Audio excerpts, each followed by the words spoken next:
Hello, my friend. The world of magic, filled with legends and ancient tales, is opening its gates once again. Tonight, in the Gryffindor dormitory by the crackling fireplace, I will share another story with my friends. Join us, for the magic is about to come alive. The night lay deep and silver over Hogwarts Castle. Moonlight spilled through the towers, gliding along the ancient stones like liquid light. The great lake shimmered below, quiet and watchful, and somewhere in the high corridors, the portraits whispered among themselves, for it was a night full of secrets. Albus Potter crept along the 7th floor corridor, his wand held high, its tip glowing faintly. "Lumos," he whispered, though the spell was unnecessary. His heart was already pounding enough to light the way. Behind him, Scorpius Malfoy stumbled, his robes tangled around his legs, and Rose Granger Weasley followed close, her curls bouncing as she tried to keep her voice to a hiss. "Albus, if we get caught—" "We won't," Albus said quickly. He stopped before a blank stretch of wall, his green eyes bright with excitement. "This is it. The Room of Requirement. You remember what my dad said? It only appears when you really need it." Scorpius sighed. "Your dad also said not to meddle with ancient magic, which is exactly what we're doing." But Albus ignored him. He paced 3 times before the wall, whispering, "We need to find what Hogwarts wants to show us tonight." For a moment, nothing happened. Then, with a sound like the rustle of unseen wings, a door formed out of the stones, a tall, dark archway that seemed to breathe. They exchanged glances, then stepped through. The Room of Requirement was vast and dim, filled with the scent of dust and candle wax. Shelves rose high into the shadows, cluttered with old books, forgotten wands, and cracked cauldrons. But at the center of it all stood something new, a chest. It was unlike anything they had ever seen. The wood was blackened as though by fire, yet gleamed with inner light. Strange runes shimmered across its lid, shifting every time one looked away. The air around it trembled faintly, humming with a low, mysterious note that made the hairs on Albus's arms stand on end. "What do you reckon's inside?" Scorpius whispered. Rose crouched beside it, studying the runes. "These symbols, they're not modern. They look like old Hogwarts script, maybe even older. Look, this one's the mark of Helga Hufflepuff, I think. And this, Rowena Ravenclaw's crest." Albus knelt next to her, eyes gleaming. "Then it must be from the Founders. Do you think they left it here?" "Maybe," Rose murmured. "But why would they hide it?" Scorpius rubbed his chin. "Perhaps it's full of gold, or cursed, probably both." They all laughed softly, but the sound didn't last long. The chest gave a faint pulse of light as though it had heard them. The runes shimmered and rearranged into new patterns, letters forming words in a language they didn't know. Albus reached out and brushed the lid. The hum deepened, echoing through the room like a heartbeat.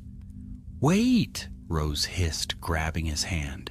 "You don't know what it—" Too late.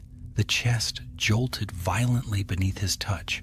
A sudden wave of cold rushed out, extinguishing their wand light. For a moment, the room was plunged into complete darkness. Then the glow returned, this time not from their wands, but from the chest itself. It was glowing from within, threads of blue and gold light swirling under the surface like trapped stars. The lid rattled once, twice, then it fell still. Albus swallowed. "Well, that was interesting." Rose shook her head, her voice trembling. "It's enchanted, And not by any ordinary charm. This is something old, very old. Scorpius's pale face looked ghostly in the blue light. We should tell Professor McGonagall. But Albus hesitated. His curiosity burned brighter than his fear. What if it's important? What if the founders left it for someone to find, someone like us? Rose looked unconvinced. Or someone not to find it, she said firmly. Still, they couldn't resist. They tried spells, Alohomora, Finite Incantatum, even a few experimental charms from Rose's collection. But the chest didn't budge. Its magic seemed to absorb their efforts, feeding on them. When they finally gave up, exhausted and uneasy, the humming had quieted again, but the air still buzzed faintly, like a warning. The three friends stood in silence. The castle seemed to listen too. Let's go, Rose said at last. Before Filch finds us, or worse. They left the room of requirement, the door melted back into the wall as soon as it closed behind them. None of them noticed the faint light that pulsed one last time under the sealed chest's lid, or the whisper that followed, soft and ancient, curling through the room like smoke. At last, they have returned. In the corridors beyond, the portraits stirred uneasily, and one, an old witch in silver robes, murmured to another, "The chest has awakened. The founder's seal is weakening." The other portrait frowned. "Then Hogwarts will test them. The castle remembers its promises."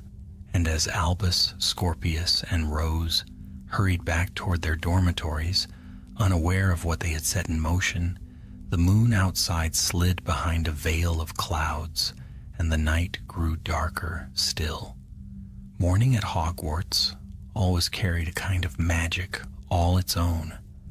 The sun rose through mist that curled around the towers, and owls swept low over the courtyard, their wings scattering droplets of dew. Yet that morning, a curious tension hung in the air, as if the castle itself was holding its breath. Albus Potter felt it as soon as he woke. His dormitory was filled with the sleepy muttering of boys preparing for class, but beneath it all was a strange whispering, too faint to catch, yet impossible to ignore. He rubbed his eyes, glancing toward the window. The glass had frosted over, even though it wasn't cold enough for ice. Down in the great hall, breakfast was its usual chaos. Clinking goblets, chattering students, fluttering owls swooping down to deliver letters. Rose sat opposite Albus, a thick rune textbook open beside her plate, her hair pulled into a hurried knot. Scorpius arrived moments later, pale as ever, holding a cup of tea like it might save his life. "Did you hear that sound last night?" Albus asked, leaning in. "After we left the room of requirement?" Scorpius blinked. "You mean the faint wailing? Or the whisper that said our names?" Rose shot them both a glare. "Neither. Stop exaggerating. It was probably just the castle settling." But Albus frowned. "No, something's different. Didn't you feel it?" Before she could answer, a sudden shadow fell across the table. Professor McGonagall stood there, her eyes sharp behind her square spectacles. "Mr. Potter, Miss Granger Weasley, Mr. Malfoy." They froze. "I should like a word with you after breakfast," she said simply. "My office, immediately." And with that she swept away, her robes flaring like the wings of a stern black bird. The three exchanged looks of pure dread. Scorpius muttered, "I told you we should have left that chest alone." McGonagall's office was as imposing as ever. Portraits of former headmasters lined the walls, their painted eyes following the trio as they entered. Fawkes's old golden perch stood empty by the window, and the fire in the grate crackled softly. "Sit," McGonagall commanded. They obeyed. She regarded them for a long moment, her face unreadable. You were seen on the 7th floor late last night. Care to explain? Albus hesitated. We were exploring, Professor. The room of requirement appeared and, well, it showed us something. McGonagall's eyes narrowed. Something? Rose swallowed. A chest, Professor, an old one. It looked magical. For a brief moment, McGonagall's expression changed. Just slightly. Her lips pressed together and her gaze flicked to a portrait of Dumbledore, who appeared suddenly more alert. A chest? She said softly. Black wood? Runes along the lid? Yes, Rose said, her voice barely above a whisper. McGonagall rose slowly from her chair. That chest was sealed by the founders themselves. No one, not even the professors, has dared tamper with it in centuries. It should not have appeared to you. Scorpius leaned forward. Then why did it? She gave him a hard look. Hogwarts reveals what it deems necessary, Mr. Malfoy. But that does not mean it should be trusted. Some secrets are kept for good reason. The room fell silent except for the crackling fire. Finally, McGonagall spoke again. You are not to return to that room. The chest is not a toy, and the magic guarding it is older than any of us can comprehend.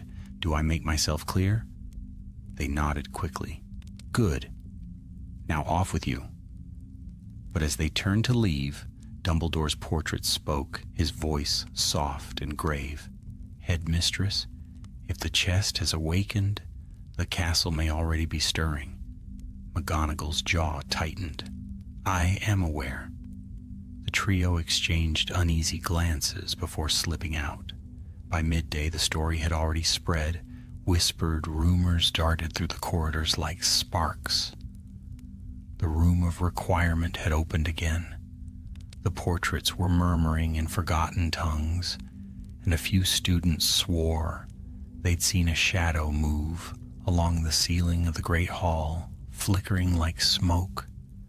Albus tried to focus on lessons, but the memory of the chest haunted him. When he closed his eyes, he could still see the shifting runes glowing faintly in the dark.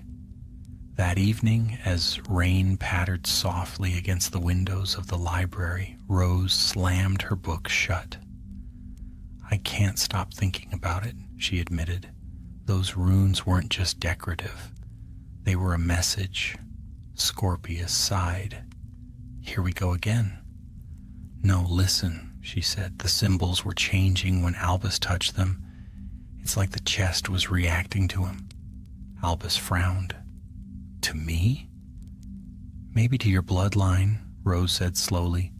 You're a Potter, descended from Gryffindor's line if family lore is right. What if that chest only responds to the heirs of the founders?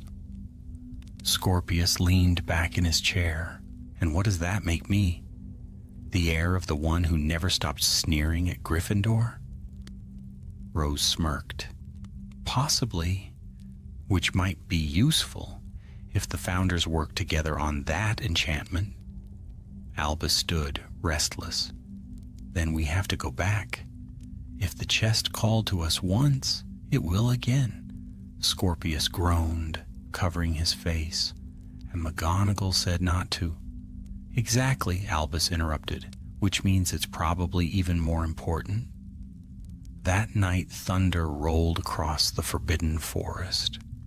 Rain drummed against the windows as the three slipped out again, cloaked and silent. The corridors were darker than before, and the air felt charged, alive almost. When they reached the 7th floor, the wall where the door had once appeared was bare and cold. Albus began pacing. We need to see what Hogwarts wants to show us. Once, twice, 3 times. The stones shimmered. The door formed again, slower this time, its edges glowing faintly blue. They stepped inside. The room of requirement had changed. It was no longer filled with clutter or broken artifacts. Instead, it had reshaped itself into a wide circular chamber, its walls carved with faintly glowing runes. The chest still stood at the center, but now it hovered inches above the floor, surrounded by a soft ring of light. As they approached, a faint hum rose again, a song without words. Rose's voice was hushed. "It's awake." Scorpius's wand shook slightly in his hand. "If it starts talking, I'm leaving." Albus stepped closer, heart pounding. The runes flared, rearranging themselves into symbols that seemed to ripple in recognition. He reached out, and the lid creaked open on its own. A gust of wind burst from within, extinguishing their wand light. Blue fire leapt across the walls, illuminating an inscription that burned itself into the stone. The strength of the founders lies not in their might, but in their unity. Seek what was lost, or lose what remains. The chest snapped shut again with a sound like thunder. The friends stood frozen. Rose whispered, "It's giving us a quest." Scorpius stared at her. "A what?" But Albus couldn't tear his eyes from the chest. Something glowed faintly beneath its lid, a glimmer of light, warm and gold, pulsing like a heartbeat. Whatever secret it held was calling to them. And deep in the castle's foundations, something ancient stirred in answer. Outside, lightning flashed across the towers of Hogwarts. The storm had begun. Sleep did not come easily that night. Thunder rolled above the towers, and every flicker of lightning seemed to bring with it a whisper, a voice too low to make out, yet too intent to ignore.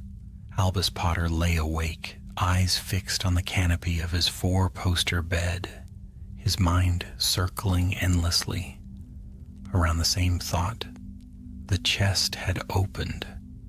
By morning, he was already waiting in the great hall, barely touching his breakfast. Rose appeared moments later, dark circles under her eyes, her books clutched to her chest as though she feared they might vanish. Scorpius followed soon after, looking thoroughly miserable and rain-soaked, his blonde hair plastered to his forehead.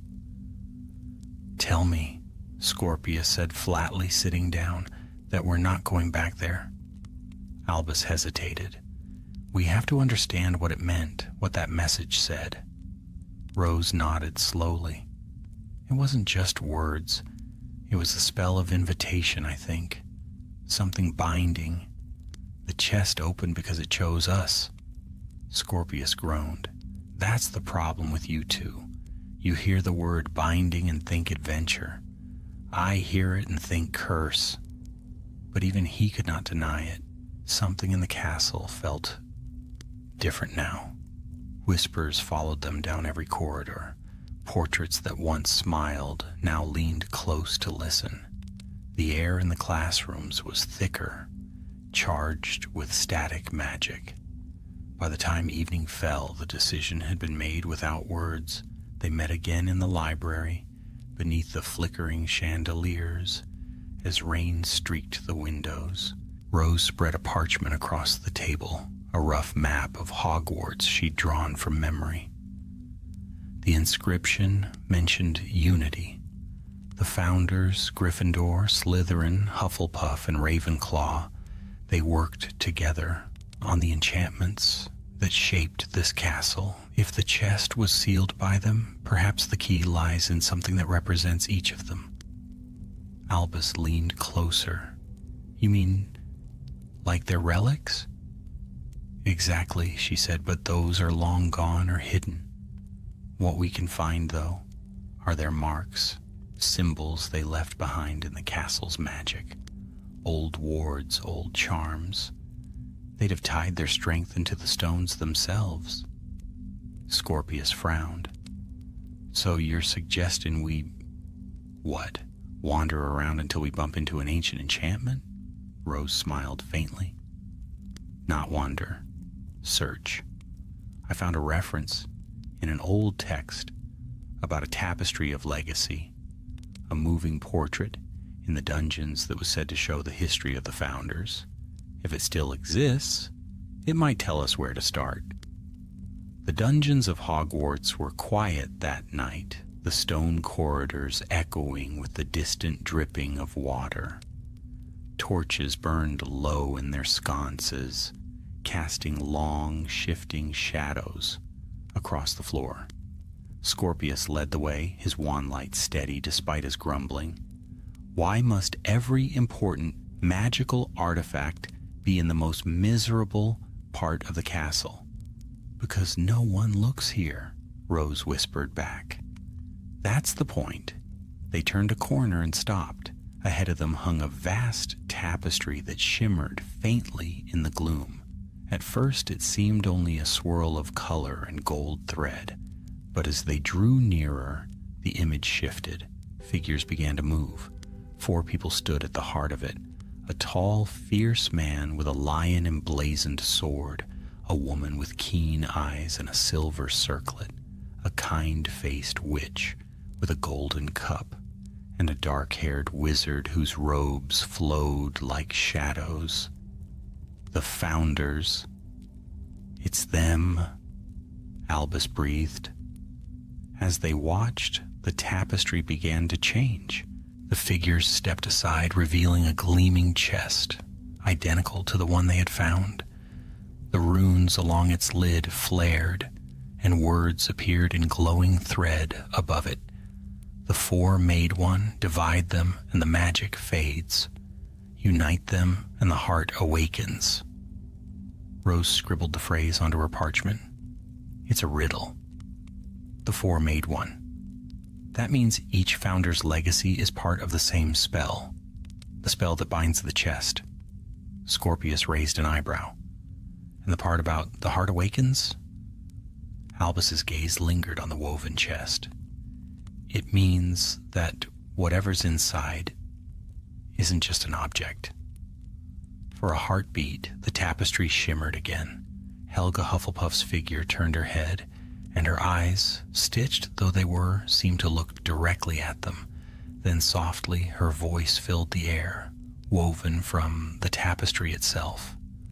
4 trials guard the secret, 1 for each virtue: courage, wisdom, loyalty, ambition. Prove them, and the heart shall open. Then the tapestry went still. Rose's voice trembled. She spoke to us. Scorpius's face had gone pale. Right, talking fabric, wonderful. Can we go now? But Albus smiled faintly. No, now we know what we're meant to do. The next morning dawned cold and bright, as if the storm had scoured the sky clean. Yet beneath the sunlight, the castle's mood remained uneasy. Staircases shifted more often than usual. Corridors that should have been familiar twisted into new paths, and more than one portrait turned its face away when the trio passed. During Transfiguration, Professor McGonagall's quill snapped mid-lesson, something that had not happened in decades. She frowned deeply, murmured a spell under her breath, and sent her students away early. Albus caught her muttering as he left the room. It's waking faster than I thought.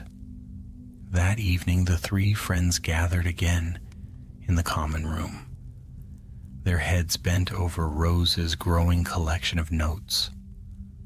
4 trials, she murmured. Courage, wisdom, loyalty, ambition. It's obvious enough which founder each belongs to, but where are they hidden? Scorpius traced a finger along the parchment. If we assume 1 per house, then Gryffindor's would be somewhere near the old tower, Hufflepuff's near the kitchens, Ravenclaw's in the West Spire, and Slytherin's, well, Merlin help us in the dungeons. Albus grinned. Then we start with Gryffindor's. Courage seems as good a place as any. Rose smiled faintly. You mean dangerous? Same thing, Albus said. That night they climbed the long stairway toward the portrait of the fat lady. Beyond her, the Gryffindor common room flickered with the golden glow of the hearth. It was empty now, everyone long asleep. They moved quietly to the far wall, where an old banner of the lion hung faded and tattered. Rose's wand glowed faintly as she whispered, "Revelio." The banner rippled. For an instant they saw what lay behind it, a doorway of flame. The fire formed a perfect arch, glowing red and gold, pulsing softly like a living thing. Albus stepped forward without hesitation. "This is it." Scorpius caught his arm. "You're walking into fire." But when Albus reached out, the flames parted like mist, leaving his hand untouched. "It only burns those who doubt," he said quietly. "Gryffindor's test." He stepped through. Rose followed, her face set with determination. Scorpius lingered, muttering darkly about the stupidity of bravery before gritting his teeth and stepping in after them. The world on the other side was vast and golden, a hall of light and shadow filled with flickering embers that floated like stars.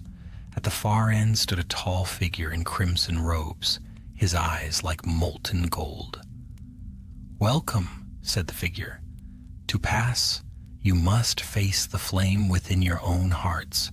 And as his voice echoed through the hall, the light surged brighter, and the trial of Gryffindor began. The Hall of Fire was alive. Golden embers swirled like living things, coiling around pillars that rose into a ceiling lost in smoke and light. The air was warm, but not painfully so. More like the heat of a hearth that had burned for centuries. Albus, Rose, and Scorpius stood close together, their eyes wide as they gazed at the crimson-robed figure before them. The man's form shimmered slightly as though made of smoke and memory, yet his voice, when it came, was clear as steel. "Courage is not the absence of fear," he said. "It is the will to act, in spite of it. One among you must prove their heart." Rose took a step forward. "Who are you?" The figure smiled faintly. "A shadow of Godric Gryffindor. I remain only to guard what was left behind." Scorpius whispered. "A shadow? You mean like a ghost?" "No," the man said, his gaze shifting toward him.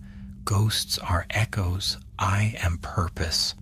The words echoed in the golden space. Then, slowly, the flames around them began to draw inward, forming a great circle. Inside it, a shape appeared, a door of fire, and before it, a chasm that dropped into darkness without end. "The bridge of flame awaits," said Gryffindor's shadow. "Cross it and claim the ember of courage. But know this, the fire reveals the truth of your heart. Those who falter shall fall." The flames parted, revealing a narrow bridge of pure light spanning the void. It shimmered faintly, alive with heat and danger.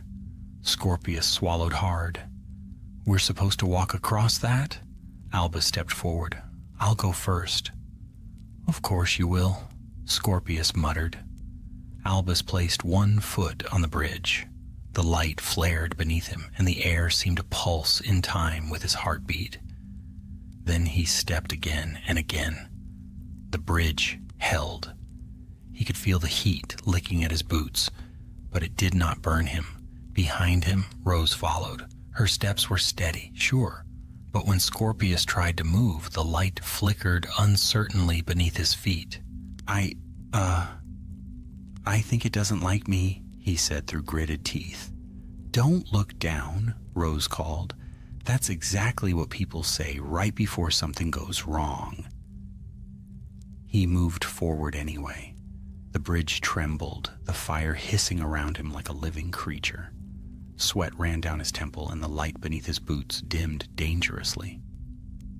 "Scorpius," Albus shouted, "believe you can do it." "I'm trying." "No," Albus said, "don't try. No." Scorpius took a deep breath. He thought of his mother, of the shadow his father's name cast over him, of every sneer he'd endured since his first day at Hogwarts. Then he lifted his chin and took another step. The bridge steadied.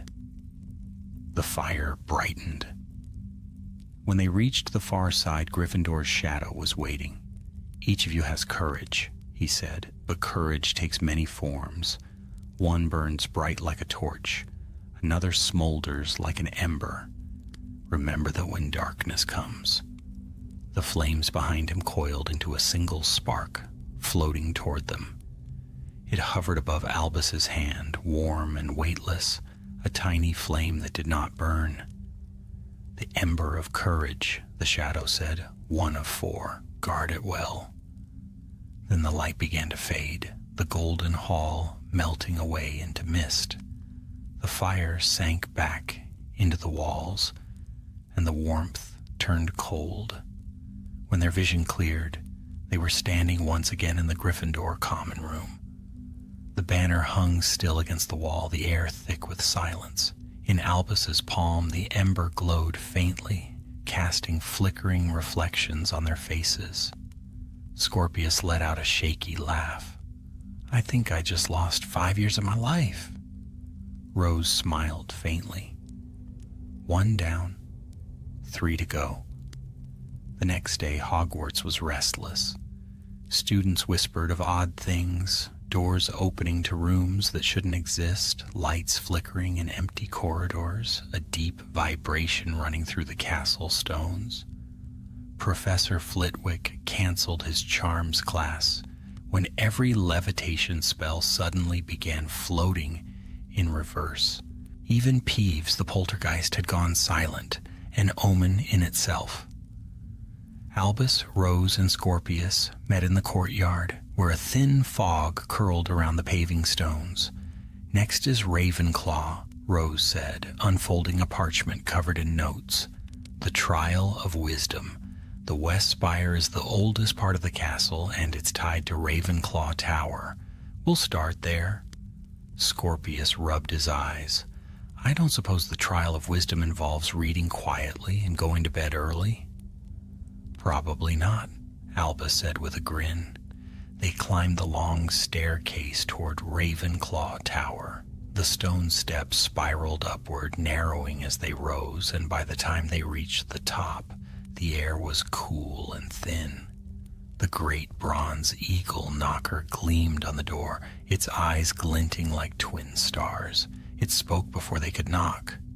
"3 seek knowledge where silence sleeps.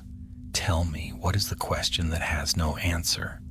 The friends exchanged uncertain glances. Rose frowned. "A riddle, of course." She thought quickly. "Time, love, death?" The eagle's eyes flickered but said nothing. Scorpius sighed. "What about something cleverer, like, why are we doing this?" The eagle tilted its head. "That is the question." The door swung open. They stepped inside. The tower chamber was unlike any they had seen. It was filled with stars, tiny pinpoints of light, suspended in the air, drifting slowly like snow. At the center stood a pedestal of crystal, and upon it a single book lay open, its pages blank. "The test begins," said a voice, soft and echoing. It came not from any person, but from everywhere at once. Words began to form on the book's pages. "Wisdom is not knowing all things, but understanding what must be done. Choose wisely, and the path opens. Choose poorly, and it closes forever."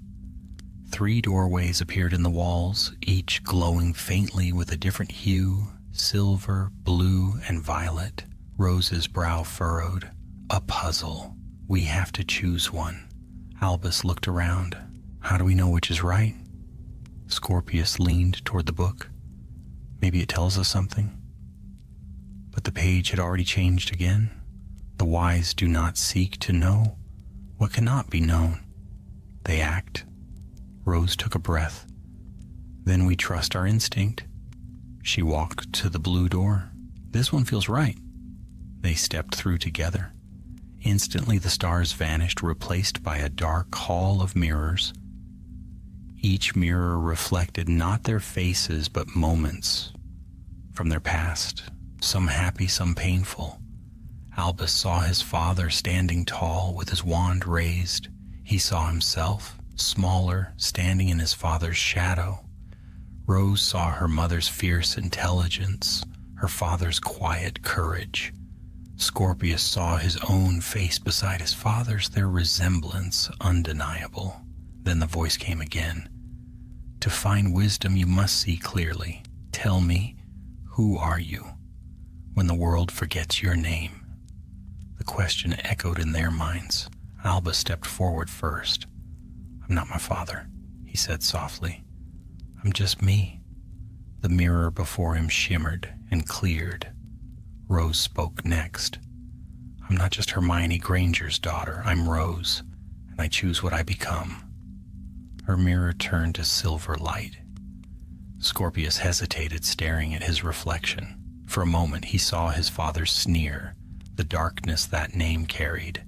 Then he whispered, I'm not a Malfoy's mistake. I'm Scorpius, and I'm good enough. The mirror shattered, the sound ringing like a bell. Light filled the hall. The mirrors dissolved, leaving behind a single feather of pure sapphire light floating gently in the air. Rose caught it, her eyes shining. The feather of wisdom. The voice spoke one last time. Knowledge without heart is hollow. You have chosen well. The stars returned, and when the light faded, they stood once more outside the bronze door of Ravenclaw Tower, the night wind cool on their faces. 2 relics now, 2 trials past.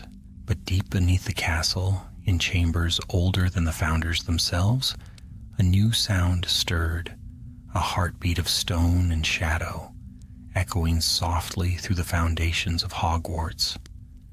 And somewhere in the dark, the enchanted chest pulsed with light, as if it knew they were coming closer. The morning after the Ravenclaw trial dawned clear and golden. The air outside the castle carried the crisp scent of autumn leaves and the distant murmur of the lake. Yet even in the brightness, a quiet unease lingered through the corridors of Hogwarts.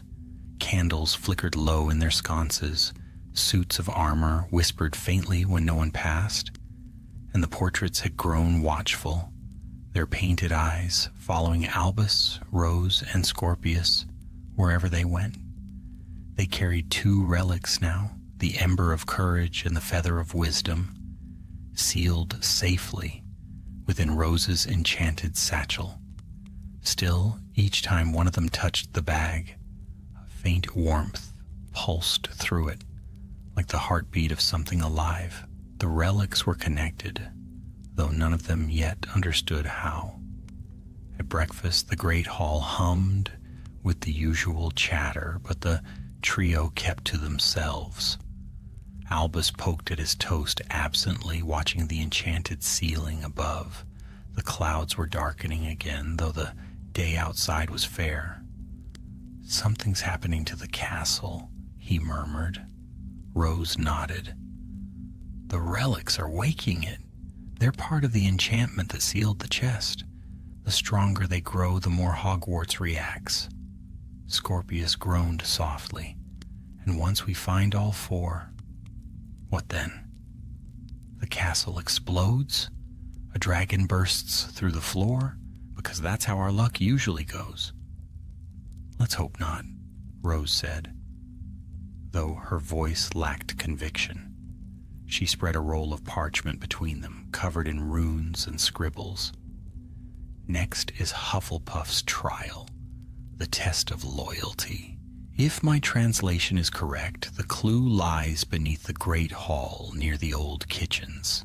That's where Helga's wards were strongest. Albus leaned in, eyes brightening. Then we go tonight. Scorpius sighed. I was afraid you'd say that. The castle was silent when they descended after curfew. Their footsteps echoed softly as they crept down the narrow stairways into the depths below the great hall.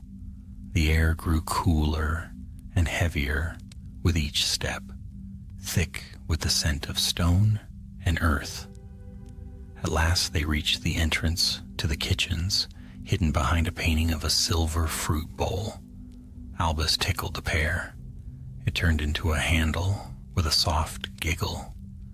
The painting swung open to reveal the warm glow of the kitchens beyond. Inside, house elves were bustling quietly, cleaning cauldrons and stacking plates taller than themselves.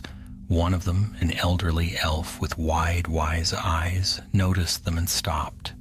"Students not meant to be here at this hour," the elf said gently, though not unkindly. "But Hogwarts told Tinka you might come." Rose blinked. "Hogwarts told you?"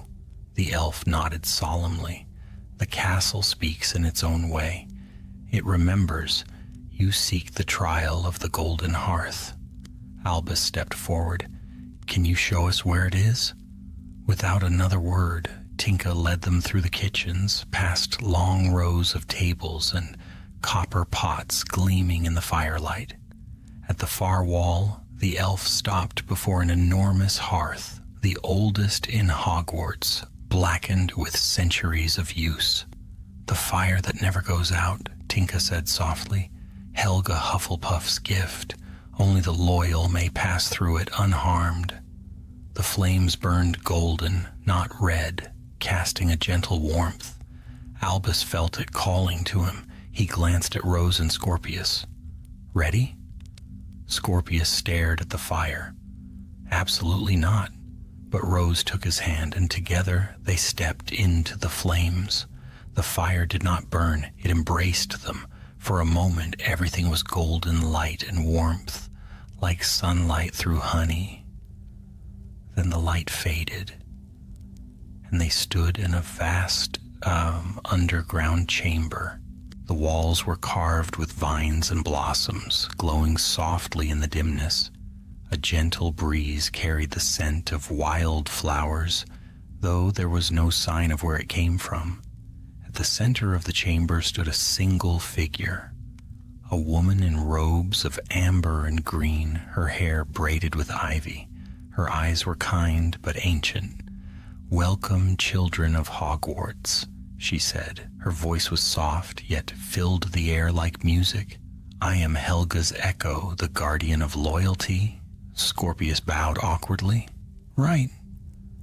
Well, pleasure to meet you. Huge fan of your house." The figure smiled faintly. "To prove loyalty, one must face the choice between trust and fear. You will each be tested in turn." Before any of them could speak, the ground trembled. The chamber split into 3 paths, each marked by a golden archway. Without warning, the trio was separated, each drawn toward a different passage. Albus found himself in a narrow corridor, lit by a soft glow. At the end stood his father, Harry Potter, older, weary, and silent. "Dad?" Albus breathed. His father's gaze was heavy, filled with disappointment. "You never listened," he said. "You put your friends in danger. You've learned nothing." Albus froze. "You're not real?" The figure stepped closer, his eyes cold. "Then prove it." The corridor darkened. Albus felt his heart race, but then he remembered Gryffindor's words. "Courage takes many forms." He straightened his back. "My father believes in me," he said firmly, "and I'll prove him right." The illusion shattered like glass, and the path opened again. Rose's test took a different form. She found herself standing in a vast library, her mother before her, stacks of books towering on every side. Hermione Granger's voice was calm but sharp. "You could have stayed safe, studying. You could have used your mind to build, not to break ancient wards." Rose's throat tightened. "Maybe. But I can't just stand by when there's something wrong. You taught me that." The illusion smiled sadly, then faded, leaving behind a golden light that flowed into her chest like warmth. Scorpius's path was the hardest. He found himself in a dark mirror of the Slytherin common room. His father stood there, tall, elegant, his expression cold as winter. "Do you really think anyone will trust a Malfoy?" Draco's shadow asked. "You're fooling yourself. They'll use you until they don't need you." Scorpius's hands trembled, but he forced himself to meet those gray eyes. "Maybe they won't, but I'll still stand by them, because they're my friends." The words echoed like a spell. The darkness cracked, and golden fire poured through, filling the air with light. When the three emerged back into the main chamber, the figure of Helga was waiting. "Each of you has chosen faith over fear. You understand loyalty not as obedience, but as love." She lifted her hands. From the heart of the chamber rose a golden bloom, a flower of living light, its petals flickering like flames. It floated between them, then settled gently into Rose's hands. "The bloom of loyalty," Helga's echo said. "Guard it as you guard each other." The chamber dissolved around them. In a rush of warmth and wind, they were back in the kitchens, the fire behind them burning softly. Tinka bowed low. "You have done well," the elf whispered. "But be warned, the castle grows restless. Something dark stirs below." Albus nodded grimly. "We can feel it?" As they made their way back through the silent corridors, none of them spoke. The relics in Rose's bag pulsed together now, glowing faintly even through the cloth. 3 trials complete, 3 relics awakened. Yet beneath their feet, in the depths of the castle, the chest stirred once more. The hum that had once been faint was now a heartbeat, slow, steady, and growing stronger. The shadows around it thickened, curling like smoke, and from within came a whisper, low and eager. "One more, and I wake." And somewhere far above, the candles in every corridor flickered at once, as though the castle itself had shuddered in warning. The days that followed the trial of loyalty were restless ones. The atmosphere of Hogwarts grew stranger with each passing hour. The staircases no longer stayed in place for long, shifting even mid-step as if the castle itself were dreaming. Whispers echoed down deserted halls. Snatches of forgotten voices calling names that no one alive had spoken in centuries. And deep in the walls, every student could feel the same faint rhythm like the heartbeat of a sleeping giant. Albus Potter, Rose Granger Weasley, and Scorpius Malfoy had begun to sense it most keenly of all. The relics they had found, the ember of courage, the feather of wisdom, and the bloom of loyalty, no longer slept quietly in Rose's enchanted satchel. They pulsed together in time with the castle's hidden beat, brighter each night, as if answering a call that grew stronger the more they resisted it. One evening, while the rain beat softly against the tall windows of the library, Rose spread her parchment map over the table once again. Her hair was tied back, but loose curls had escaped to frame her face. Her expression was sharp and weary. "There's only one trial left," she said, her voice low. "Ambition. The test of Slytherin." Scorpius gave a bitter laugh. "Of course it's me they'll be looking at." Albus shook his head. "You helped us through the others. We'll face this one together too." Rose nodded. "According to what little I've found, Salazar Slytherin's last enchantments were laid in the oldest tunnels, near the Chamber of Secrets." At those words, even Albus felt a chill. The Chamber of Secrets was a name whispered still in awe and fear, a place his father had once entered and lived to tell of.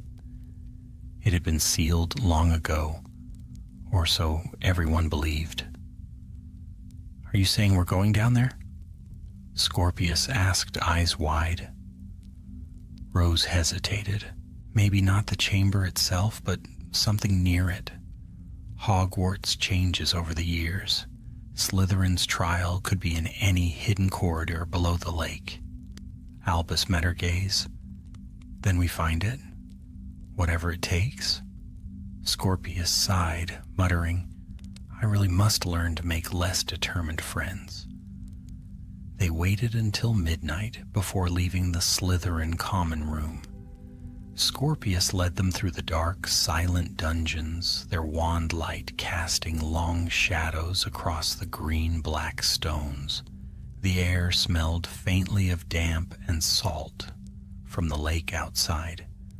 When they reached the farthest corridor, a place most students avoided, Rose traced her wand across the wall, whispering an incantation older than Hogwarts itself. A thin line of light appeared, running down the stones like water, outlining a hidden archway. The wall shuddered and split open. A stairway spiraled downward, its steps carved of dark marble veined with silver. "After you," Scorpius murmured dryly. They descended. The staircase led them into a cavernous hall unlike any they had seen before. Columns of black stone rose into darkness, and the air shimmered faintly, filled with the whisper of unseen serpents. At the center of the floor, carved in perfect precision, was the mark of a great serpent coiled around a ring of runes. "Salazar's seal," Rose breathed. "We've found it." The serpent's eyes glowed emerald. A voice hissed softly through the air, speaking in a language that only Albus half understood. "Who seeks the strength of ambition?" Albus felt the runes pulse beneath his feet, and for a heartbeat, he thought he heard his father's voice again, soft, distant, telling him to be careful. But the echo faded, replaced by the whisper of the chamber itself. Scorpius stepped forward. "I do." The glow brightened, and the floor cracked open, revealing a pool of dark green water. Mist rose from it, twisting into shapes, faces, shadows, fragments of memory. "Ambition," the voice said, "is a double-edged gift. It builds, but it can destroy. To claim Slytherin's strength, you must confront what drives you and what would betray you." The mist swirled higher, forming a perfect mirror of Scorpius himself. His reflection smiled, not kindly, but with cold confidence. "You want to prove them wrong," the reflection whispered, "to prove you are not your father's son, but in doing so you would sacrifice anything, even your friends." Scorpius's jaw tightened. "That not true?" The reflection stepped closer. "Isn't it? You've always wanted greatness. You've always feared you were born for failure. Let me take the fear away. Let me win for you." The reflection's eyes blazed green and the chamber trembled. Albus drew his wand. "Get back." But Rose caught his arm. "No, this is his trial. He has to face it alone." Scorpius stared at his double, the words cutting deeper with every breath. He thought of every time someone had whispered his surname with suspicion, of every sneer he'd endured, of the weight of his father's mistakes. For a moment, the temptation was real, to let that version of himself win, to stop struggling, to accept power without doubt. Then he remembered the others, their faces, their faith in him, even when he had none in himself. He raised his wand, his voice steady. "You're not me. You're everything I refuse to be." The reflection sneered. "Then burn." The green mist lunged forward. Scorpius didn't flinch. He struck his wand through the air and shouted, "Finite!" The chamber erupted in light. The reflection screamed, dissolving into smoke. The serpent runes blazed brighter and then calmed, their glow turning soft and silver.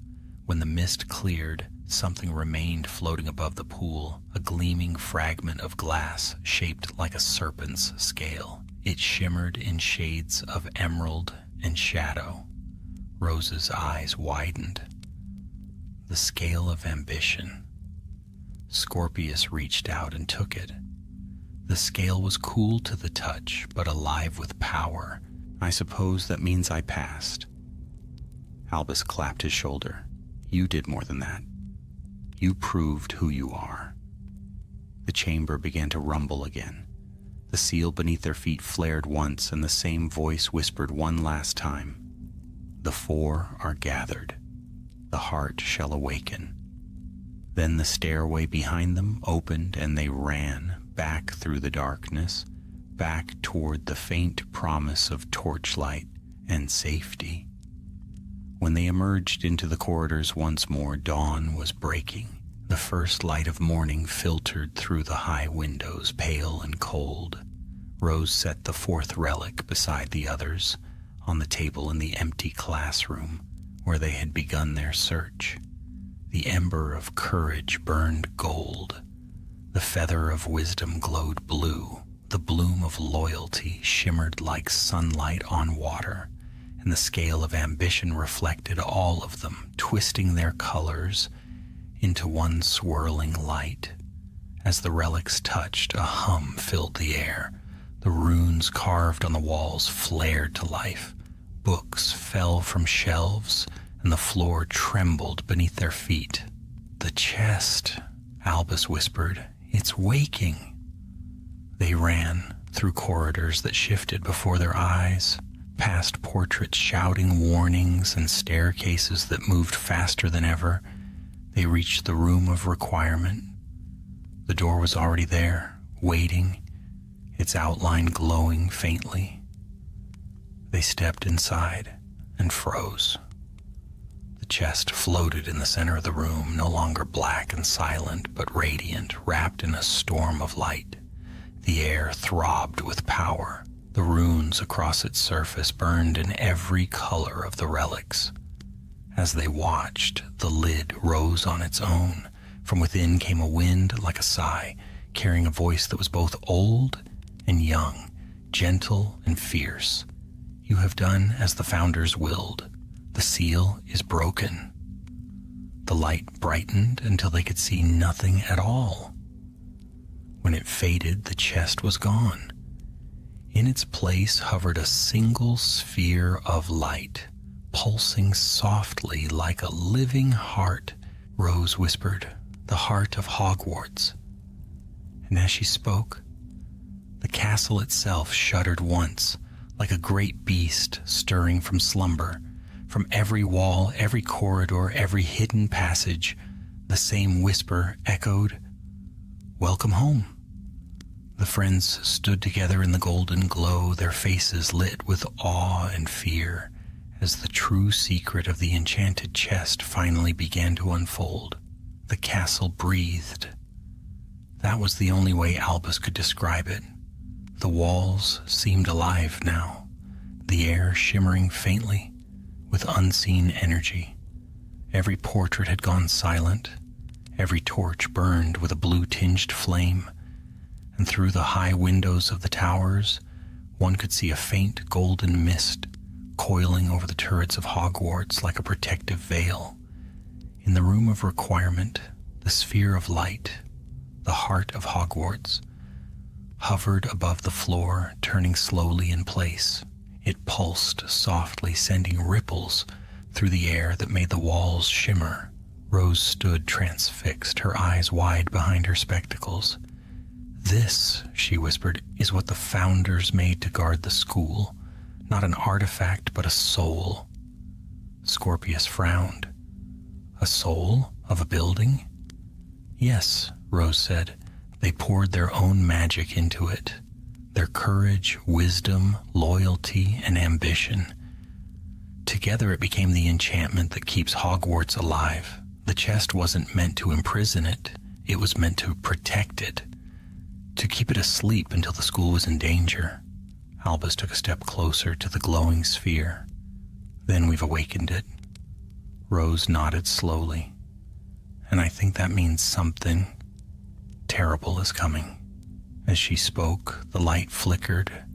The golden hue deepened to amber, then to red, and the hum grew louder, shifting from gentle to strained, as though the heart itself were gasping for air. Scorpius backed away. I don't think it's happy to see us. The air around the heart warped. The floor rippled like water, and shapes began to form in the light. 4 faint figures, each wreathed in the color of their house. Godric's flame, Rowena's silver-blue radiance, Helga's golden warmth, and Salazar's shadowed emerald glow. They stood together, spectral yet vivid, their presence commanding silence. "You have awakened the heart," said Godric's echo, his voice deep as thunder. "The magic we bound long ago now stirs once more." Rose bowed her head instinctively.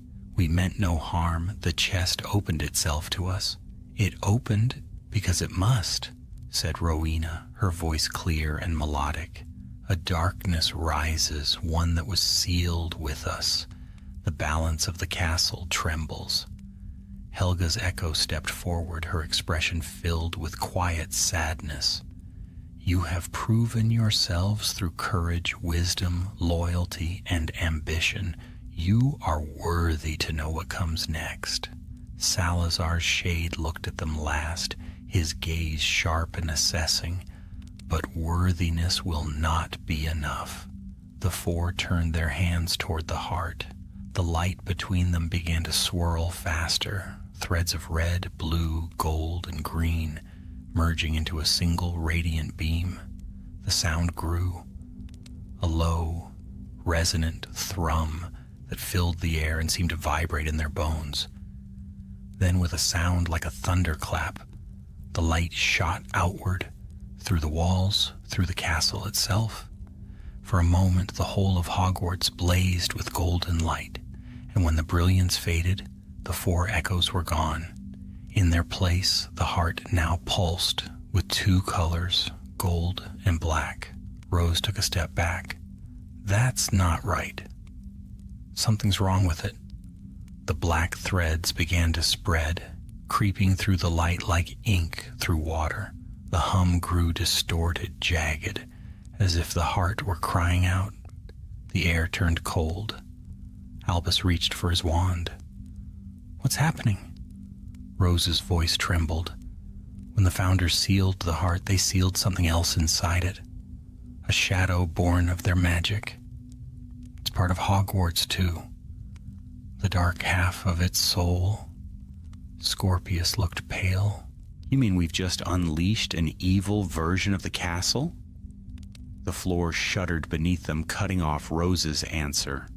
Cracks of dark light split the stones, racing outward like veins. The torches on the walls went out one by one. Then, with a sudden roar, the heart burst apart. A surge of force threw them backward. Albus hit the wall, gasping as the air rushed from his lungs. When he looked up, the golden sphere was gone, replaced by a swirling mass of black mist that hovered in the air like a storm cloud. Within it, faint shapes moved, faces, voices, fragments of the castle's very memory twisting in agony. The mist spoke. Its voice was deep, echoing, and filled with malice. "I am the forgotten shadow, the envy of the Founders, the part they feared." It stretched outward like smoke, reaching for them, brushing the edge of Albus's wand. He felt a jolt of cold race up his arm, the chill of something ancient and hateful. Rose fired a spell, Protego Maxima. A shield flared around them, barely holding back the black wind that lashed the room. "We have to contain it," she shouted, "before it spreads." "How?" Scorpius yelled back. "It's literally the evil half of Hogwarts." "Then Hogwarts must help us," Albus said, eyes blazing. He raised his wand high, focusing every ounce of strength left in him. He thought of the relics, the trials they'd faced, the lessons each founder had left behind. He thought of courage, of wisdom, of loyalty, of ambition, and the balance they'd forged together. "Finite obscura," he cried, for a heartbeat. Nothing happened. Then the relics in Rose's bag flared to life, bursting free on their own. The ember, the feather, the bloom, and the scale rose into the air, circling the dark cloud like guardians. Their light burned brighter, pressing against the shadow. The mist howled. "You cannot destroy me. I am the doubt that built these walls. I am the hunger that made your houses turn against one another." "Maybe," Albus shouted over the wind, "but we're not them." He thrust his wand forward. The relics merged, their light exploding into a single beam that struck the heart of the darkness. For a moment, the world seemed to hold its breath. Then, with a sound like the ringing of 1,000 bells, the shadow burst apart, scattering into dust. Silence fell. The room of requirement was empty once more, its floor cracked, its air still trembling with power. In the center hovered the heart again, smaller now, calm and pure, its light steady and golden. Rose's knees buckled, and Albus caught her before she fell. Scorpius leaned against the wall, pale but grinning faintly. "Remind me to never open mysterious ancient boxes again." The relics drifted back down, dimming one by one before fading completely. The heart pulsed once softly, and a voice, gentler now, filled the room. "You have restored balance. The castle remembers your courage, but the test is not yet ended. One must guard the heart, or it will fall again." Albus looked to Rose, then to Scorpius. "Guard it?" Rose's eyes were full of awe and sorrow. "It means one of us must stay." Scorpius blinked. "Stay? As in forever?" The heart pulsed again. "Hogwarts endures through its keepers. Each age must choose its own." For a long moment none of them spoke. Then Albus stepped forward. "It was my hand that opened the chest. I'll stay." Rose shook her head. "No. You're a Potter. You have a destiny beyond this castle." Scorpius's voice was quiet but firm. "And I'm a Malfoy. People still doubt what our name stands for. Let me be the one to keep the balance." The heart brightened as if acknowledging his words. Rose's eyes filled with tears. "Scorpius." He smiled faintly. "It's all right. Someone has to make sure Hogwarts never falls asleep again. Maybe that's what I was meant for." The golden light reached toward him, wrapping him gently in warmth. Albus tried to speak, but his voice failed. Scorpius gave them one last lopsided grin. "Tell the world the castle's safe, and don't let anyone touch another enchanted chest." Then the light flared, and he was gone. Where he had stood, the heart floated, pulsing softly, steady and strong. The hum that filled the room was no longer ominous. It was a lullaby, calm and certain, like the castle breathing once more. Rose whispered, "He's part of it now." Albus nodded, staring at the golden glow. "No, he is it now." And somewhere deep within the stone, a new heartbeat joined the castle's own, quiet, steadfast, and eternal. The next morning dawned gray and strange. A heavy mist rolled over the castle grounds, wrapping the turrets of Hogwarts in pale fog. The lake below was still as glass, its mirrored surface unbroken even by the merfolk who usually stirred beneath.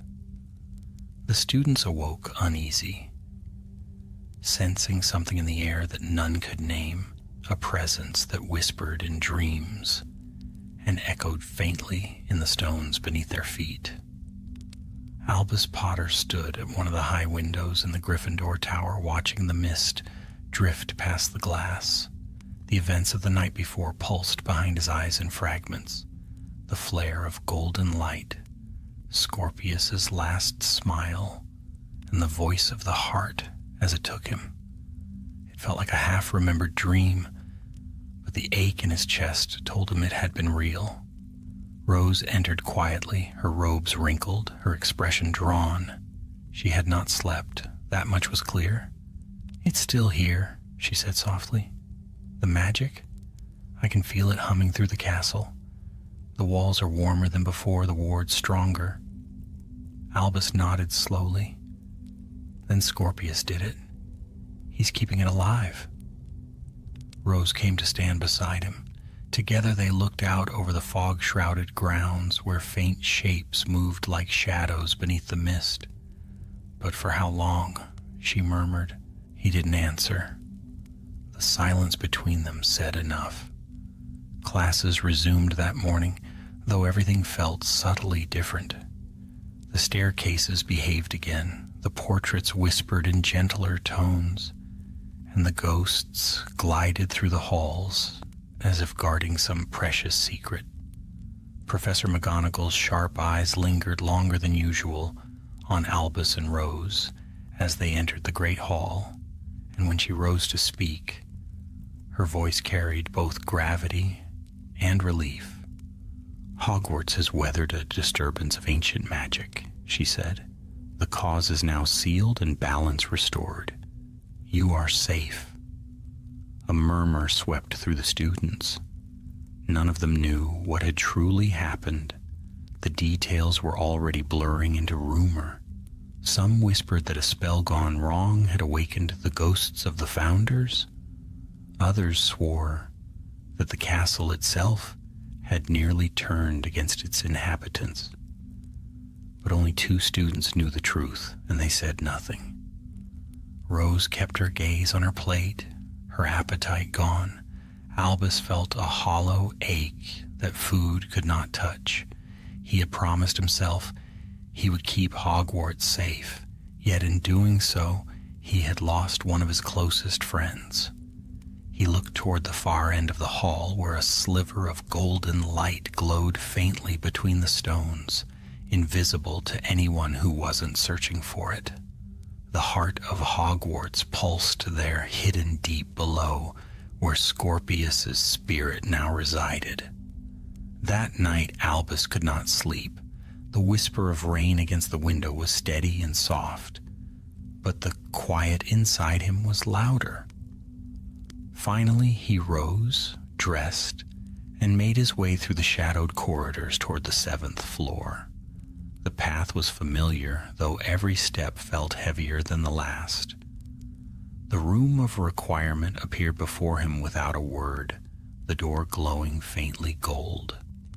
When he entered, it was not the battlefield of light and shadow he remembered, but a calm, moonlit hall. Candles floated in midair, and the walls shimmered with reflected starlight. At the center of the room, the heart hovered once more, smaller now, the size of a man's fist, beating slowly, like the rhythm of a dream. Albus stepped forward, his voice low. "Scorpius?" For a long moment there was nothing. Then the golden light rippled, and a faint figure began to take shape within it. Scorpius Malfoy stood there, translucent, glowing softly, his expression calm. He looked older somehow, not in years, but in certainty. "Hey," he said lightly, his voice echoing as if from a great distance. "You're not supposed to be here after hours." Albus let out a shaky breath that could have been a laugh. You're really here." "In a way," Scorpius said. "I can't leave the heart, but I can see everything now. The castle's alive more than we ever guessed. Every spell, every laugh in the corridors, every flame in the torches, it all breathes together. I'm part of that now." Rose's voice came from behind Albus. She had followed him silently, and now she stepped forward, her eyes glistening. "We thought we'd lost you." "You didn't," Scorpius said softly. "Not really. I can still feel both of you. The castle feels you too. It remembers kindness. Rose pressed a hand to her mouth. We shouldn't have let you. He shook his head. You didn't let me. I chose it. Someone had to keep the balance, and, well, Malfoys have debts to repay. Albus looked at him through the shimmer of tears. It's not fair. You deserve to live your life. Scorpius smiled faintly. Maybe this is it. Maybe this is life in its own way. I'm not gone. I'm just everywhere now. The light of the heart brightened for a moment, filling the room with warmth.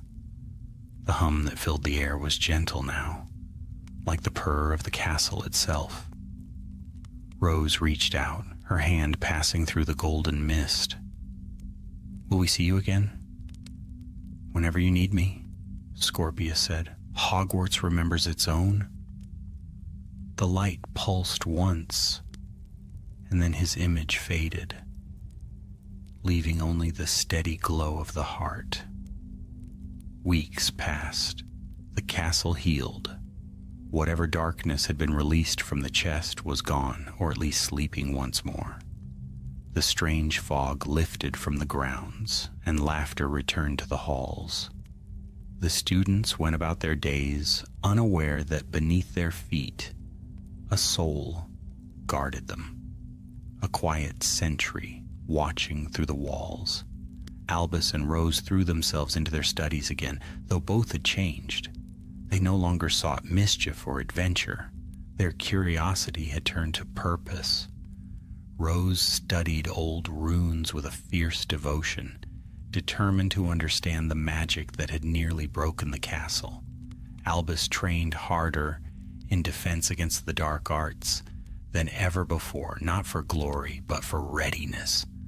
One evening, as they crossed the courtyard at sunset, Albus stopped and looked up at the castle's highest spire. The last light of the day bathed the stones in gold. Do you ever feel it? He asked quietly. Rose tilted her head. Feel what? The castle breathing, she smiled faintly. Every day? The wind rose then, swirling through the courtyard. The leaves rustled in soft patterns, almost like laughter, and for a fleeting moment Albus thought he heard a voice in the wind, a whisper of Scorpius's dry humor carried on the breeze. Late again, Potter, it seemed to say. Albus smiled through the ache in his chest. Not this time, he murmured. That night, Hogwarts slept peacefully for the first time in many months. The portraits rested in their frames, the ghosts drifted in quiet contentment, and the stars reflected perfectly in the great lake below. Deep in the heart of the castle, a soft golden light pulsed through the stone, steady as a heartbeat. In that light was a presence, watchful, kind, and eternally vigilant, the new guardian of Hogwarts. And sometimes when the moon was high and the corridors were still, those who wandered too late at night could hear a faint voice carried through the air, gentle, amused, and filled with warmth. All's well, old castle, all's well. The castle would sigh in answer, its stones glowing faintly gold, and the enchantment that bound it would hold strong for another age. For Hogwarts was alive, and it would never again sleep alone. Winter settled upon Hogwarts like a soft, enchanted veil. Snow fell in great, silent flakes, coating the towers and ramparts in silver white. The lake froze over, smooth as glass, and the forbidden forest stood hushed beneath its weight. Within the castle walls, fires crackled in every hearth, and the scent of pine and clove filled the great hall where the Christmas tree stretched nearly to the ceiling. To most, it was a season of peace. Laughter echoed down the corridors.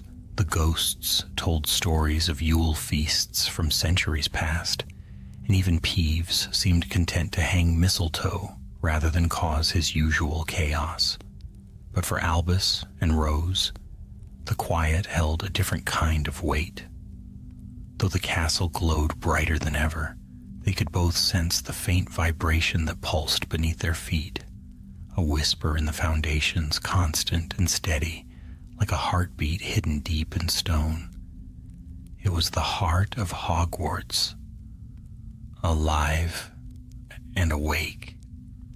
Sometimes when the nights were still, Albus would dream of golden light. He would see the shimmer of the heart, the faint outline of Scorpius's smile within it, and the murmur of his voice, always distant but never gone.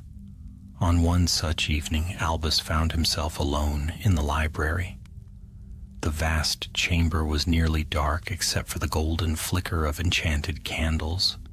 Snow tapped against the high windows, and the firelight reflected faintly on the covers of old books. He turned the pages of an ancient volume on Hogwarts founders, tracing the curling letters with his fingertip.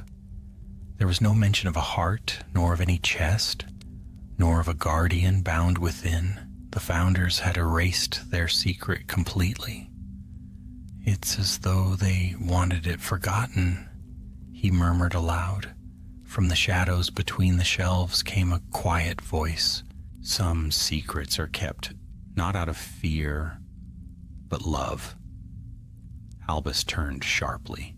Professor McGonagall stood at the edge of the light, her tartan shawl draped over her shoulders, her eyes glinting like steel, softened by sorrow. "Professor," Albus said, closing the book quickly, "I didn't hear you come in." "You wouldn't?" she replied, stepping closer. "This library has always been good at hiding those who seek truth." Her gaze flicked to the open book. "You're still searching, then?" He nodded. "I just want to understand. Scorpius gave everything to protect this castle. There must be more to it, some way to..." He trailed off. "To bring him back?" she finished gently. Albus lowered his eyes. "Yes." McGonagall studied him for a long moment before speaking. "The heart of Hogwarts was never meant to take. It only keeps. What is given to it becomes part of its life. You cannot bring him back because he is not lost. He is Hogwarts now." Albus's throat tightened. "That doesn't make it easier." "No," she said softly. "It never does." She rested a hand on his shoulder, her touch surprisingly warm. "But every generation leaves a mark upon this place. Your friend's spirit joins those of many who gave themselves to protect it. You will feel him whenever the castle stands strong, whenever its walls shield those within. That is no small immortality." Then she turned, her robes sweeping behind her like the whisper of a closing book. Weeks passed, and the snow deepened. The castle grew quieter as the holidays began, and students departed on the Hogwarts Express. Albus and Rose stayed behind, as they had done for years, too attached to leave the ancient halls. The nights were long and still. They spent their time wandering the corridors, lighting candles in the empty classrooms, speaking softly so that their words would echo through the quiet. Sometimes when they passed the suits of armor, they would hear faint humming, the same tune Scorpius used to whistle when nervous. Rose took it as a sign. "He's watching us," she said one evening, "making sure we don't burn the place down." Albus smiled. "Sounds like him." It was during one of these walks that they noticed something unusual. As they passed the entrance to the room of requirement, a faint shimmer crossed the wall. The door appeared, not golden as before, but faintly silver, glowing with a quiet pulse. The two exchanged a look. Rose whispered, "Do you think it's..." "Only one way to find out," Albus said. The door opened silently, revealing not the vast room of their memories, but a small circular chamber filled with soft light. At its center hovered the heart of Hogwarts, its glow calm and welcoming. The moment they entered, warmth spread through the air, a peace unlike anything Albus had felt before. And then they heard it. Hello again. Scorpius's voice. His figure appeared, faint as candlelight, yet unmistakable. He looked the same as before, though a quiet radiance clung to him now, like sunlight trapped in glass. You didn't think you could visit without saying hello, did you? He teased gently. Rose laughed through her tears. You're insufferable, even as a ghost. I prefer a guardian spirit, thank you, he said with mock dignity. Albus stepped closer, his voice thick. Are you all right? Scorpius nodded. Better than all right. The castle and I understand each other now. It's beautiful, Albus. Every brick hums with life. Every candle has a story. I see the founders sometimes, shadows of what they were watching, and I feel everything you both do. The laughter, the lessons, the peace. Hogwarts is alive again. Rose's eyes shone. You should see it from outside. The towers almost glow at night. The whole valley feels different, lighter somehow. That's the heart's doing, Scorpius said. Its magic touches everything. But listen to me, its peace will not last forever. Hogwarts always faces new trials, new darkness. When that time comes, promise me you'll remember what we learned. Albus frowned. Remember what? That balance is the castle's true strength, Scorpius said quietly. Courage and ambition, wisdom and loyalty, they hold each other in check. Lose one and the rest falter. Promise me you'll teach that when it's your turn. Rose nodded solemnly. We promise, Scorpius smiled. Then Hogwarts will endure. The light around him grew brighter. His form began to fade, blending with the golden radiance of the heart. Rose called out, Will we see you again? His voice was faint now, yet filled with warmth. Always. Every sunrise that touches these walls. Every spell cast in friendship. I'll be here. Then he was gone. The heart pulsed once, soft and slow, before dimming to a gentle glow. When they stepped back into the corridor, the air was still. Snow drifted past the high windows, glowing in the light of the torches. For a moment, neither spoke. Then Albus turned to Rose. We'll tell the others one day, when they're ready. She nodded, but not now. Let the secret rest. Hogwarts is safe, and that's enough. As they walked away, the door to the room of requirement melted back into the wall. Only a faint warmth lingered in the stones, like the echo of a heartbeat. Far below, the heart of Hogwarts pulsed quietly, dreaming its golden dreams. And in the stillness of winter, the castle itself seemed to sigh in contentment. For though centuries would pass, wars might rage, and new students would fill its halls, the spirit of Hogwarts endured, watched over by its guardian of light and by the unbreakable bond of friendship that had rekindled its soul. And sometimes, when the torches burned low and the corridors emptied, a soft voice could still be heard, bright with mischief and calm as the morning mist. All's well, old castle. All's well. Spring came slowly to Hogwarts that year. The long snows melted into streams that trickled down from the mountains, and the forbidden forest woke from its winter slumber, alive with the calls of unseen creatures. The lake shimmered once more beneath a sky of clear blue, and the scent of blooming flowers drifted through the courtyards. Yet even amid the returning warmth, the castle seemed changed, more alive somehow. Students spoke of it without knowing why. The candles burned brighter, the suits of armor gleamed as though freshly polished, and even the staircases seemed gentler, rarely catching anyone off guard. Professors found their spells working smoother, their charms lasting longer. Hogwarts itself had grown content. To Albus and Rose, the feeling was unmistakable. The castle hummed with quiet energy, like a song only they could hear.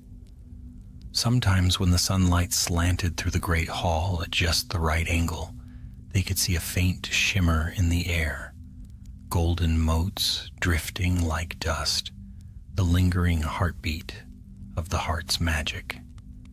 It was a peaceful term, the kind Hogwarts had not seen in many years, but even peace carries its own restlessness. Albus often caught himself wandering the halls alone, tracing his fingers along the cool stone walls as if searching for a pulse. He found comfort in the rhythm that lay beneath it, the same steady thrum he had once felt in the room of requirement, now echoing faintly everywhere. Rose noticed, of course, she always did. "You still visit him in your dreams, don't you?" she asked one morning as they studied in the courtyard, quills scratching faintly over parchment. Albus hesitated before nodding. "Yes. Sometimes it's not even a dream. I'll be walking and suddenly I'll hear his voice. Just a whisper. Or I'll see his reflection in a window, smiling." Rose looked up from her parchment, the wind stirring her curls. "Maybe it is him. The castle speaks through its guardian, after all." He smiled faintly. "Then Hogwarts must be very fond of me. Every time I skip a class, I swear I hear Scorpius muttering in the walls." Rose laughed, but there was softness in her eyes. The laughter carried through the courtyard, rising like the song of the larks that had returned from the south. That afternoon, Professor Longbottom invited his students into the greenhouses to study the first bloom of the moon lily, a rare magical flower that only opened its petals under pure starlight. Albus, Rose, and a few others lingered after class, helping to tend the soil. As Albus brushed the earth from his hands, he noticed something strange near the roots of one of the lilies, a faint thread of golden light curling through the soil like a living root. It pulsed gently at his touch, vanishing when he blinked. "Did you see that?" he asked. Rose leaned closer. "Yes, it's spreading. The heart's magic, it's reaching the grounds." And indeed, as they looked around, the signs were everywhere. The vines on the greenhouse wall had begun to bloom early. Tiny sparks of light danced in the air, and even the lake beyond shimmered faintly with gold beneath the afternoon sun. Hogwarts was awakening in full. That night they stood by the window of the astronomy tower, looking down upon the illuminated grounds. The stars were mirrored in the lake, and the faint golden haze made the castle glow like something out of a legend. "It's beautiful," Rose whispered. "I think this is what the founders meant for Hogwarts to be." Albus nodded slowly. "Alive, a place that protects and remembers." She turned to him, eyes glistening. "Do you think it feels pain?" "When it remembers everything that's happened here, the wars, the battles, the deaths?" He looked out over the towers where faint threads of light wove between the spires. "Maybe. But it also remembers kindness, laughter, friendship. I think Scorpius would want us to believe that matters more." The wind picked up, carrying with it the distant hum of the castle's magic. For a moment, Albus thought he heard the faintest echo of a voice, gentle, amused, and familiar. "Sentimental, aren't we?" He smiled. "Always." Months passed and the year drew toward its close. Hogwarts thrummed with the fullness of summer, the scent of wildflowers drifting through the corridors, the sound of laughter spilling from open windows. The castle seemed to shimmer with gratitude, as though it knew that its long slumber was over. One afternoon, while preparing for exams, Albus and Rose decided to visit the room of requirement once more. The door appeared instantly at their approach, as though it had been waiting for them.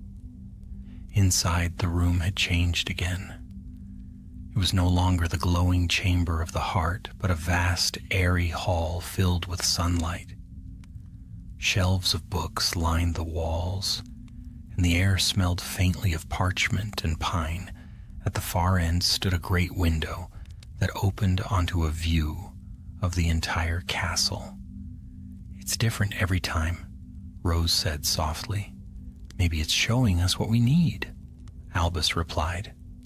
As they walked forward, a single book floated from one of the shelves, landing gently on a table before them. The cover was blank, bound in soft brown leather. Albus frowned and opened it. The pages were filled with neat handwriting, not ancient runes or spells, but a story. He began to read aloud. "There once were 4 who sought the truth of an enchanted chest." His voice faltered. The handwriting was unmistakable, Scorpius's. Rose leaned over his shoulder, tears brightening her eyes. The book told their story from beginning to end. The discovery of the chest, the trials, the awakening of the heart. Yet at the final page where Scorpius's sacrifice should have been written, the words shimmered and rearranged themselves into a new line. "The castle remembers those who keep its light. Every age will know their names." Below the words, 4 sigils appeared, glowing faintly. A lion, an eagle, a badger, and a serpent, each intertwined around a 5th symbol, a shining heart. Albus closed the book, his hands trembling slightly. "He's still writing," he said quietly, "still keeping the story alive." Rose smiled through her tears. "Then it will never end."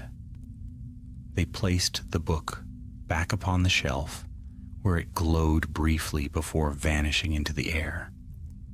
The room's light dimmed, as though sighing in satisfaction.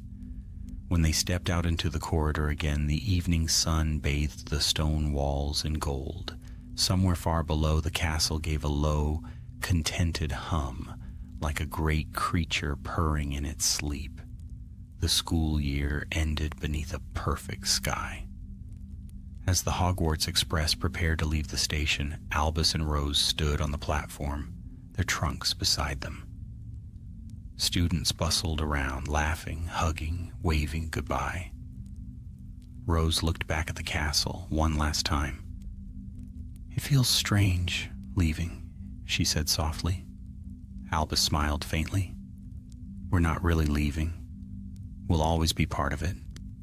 The wind stirred, carrying with it a whisper that brushed against their ears like a sigh.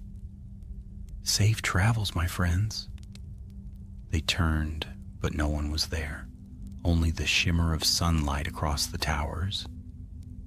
As the train pulled away, the castle grew smaller in the distance, but the golden light that surrounded it remained bright, glowing like a guardian flame, and deep within its walls, in the quiet heart where magic slept, a soft voice spoke into the stillness. "Until they return." The heart of Hogwarts pulsed once, its light spreading through every corridor, every classroom, every ancient stone. It sang of friendship and courage, of wisdom and loyalty, of ambition bound by love. The song would echo for centuries, through every generation that crossed those sacred halls, whispering to each new student the same promise: "Here you are safe, here you are home." Years passed, and the story of the enchanted chest faded into whispers. New students came to Hogwarts, bright-eyed and eager, unaware that beneath their feet pulsed a living magic, a heartbeat in the very stones. The castle stood timeless against the Scottish hills, its towers watching the seasons turn. Snow melted into spring, spring into summer, and the ancient school endured as it always had and always would. Albus Potter returned often after graduation, though no longer as a boy. His hair had grown darker, his face stronger, yet whenever he walked through those great oak doors, he felt the same quiet thrill of belonging. The great hall still smelled of roasted pumpkin and candle smoke. The portraits still muttered among themselves, and the staircases still refused to behave.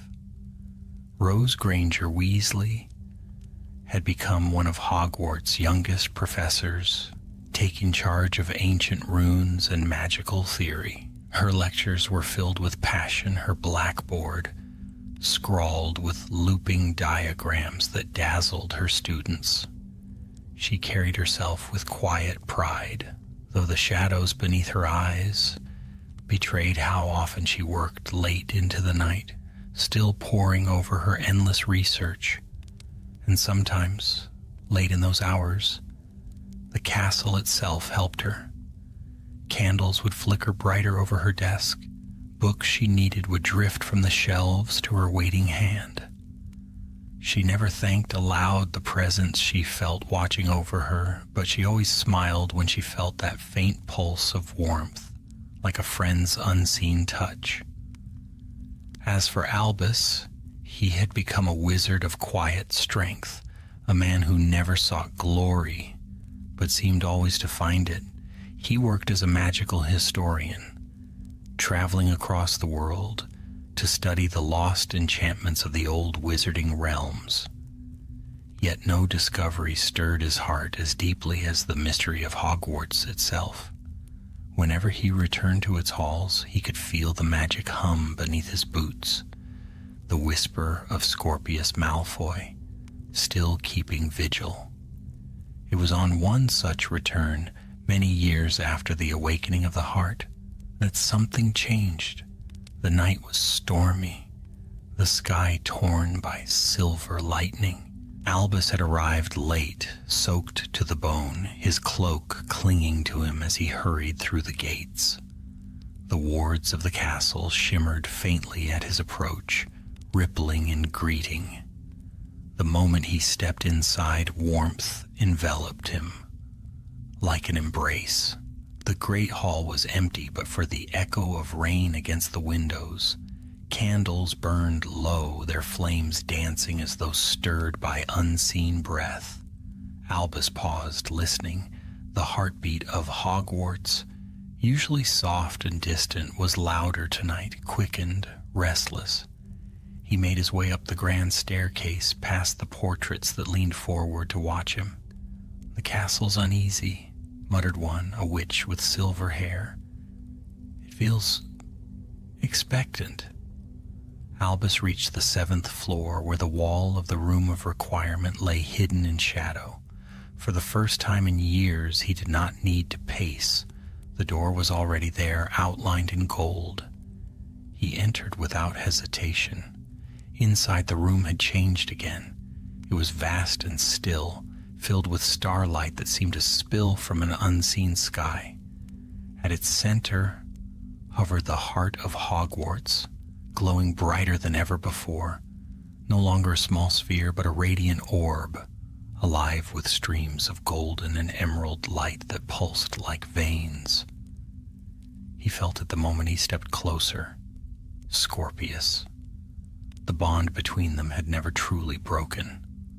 "Old friend," he whispered.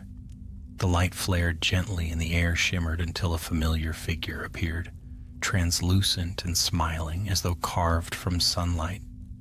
Scorpius Malfoy. "You always did pick dramatic weather to visit," he said lightly. Albus laughed softly, his throat tight. "Still here, then. Where else would I go?" Scorpius spread his arms, looking around at the glowing expanse. "The castle's alive, Albus. You'd be amazed how much it dreams. I've seen centuries pass in its memory. Every child who walks these halls leaves an echo, every spell a ripple. It's beautiful. Albus stepped closer. And you? Are you at peace? Scorpius tilted his head, considering. Peaceful enough, though I think I've grown restless again. There's a change coming. Change? Scorpius's expression grew distant.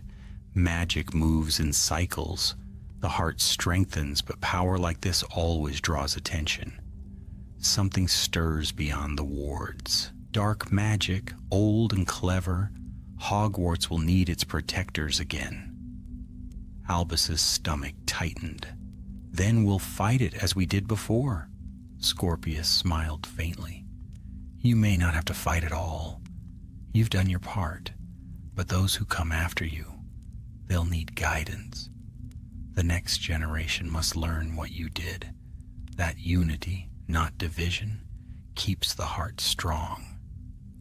The light around him pulsed softly as though agreeing. Teach them that courage and cunning are not enemies, Scorpius continued. That wisdom must walk with loyalty. Promise me that, Albus. I promise. For a long moment they stood in silence.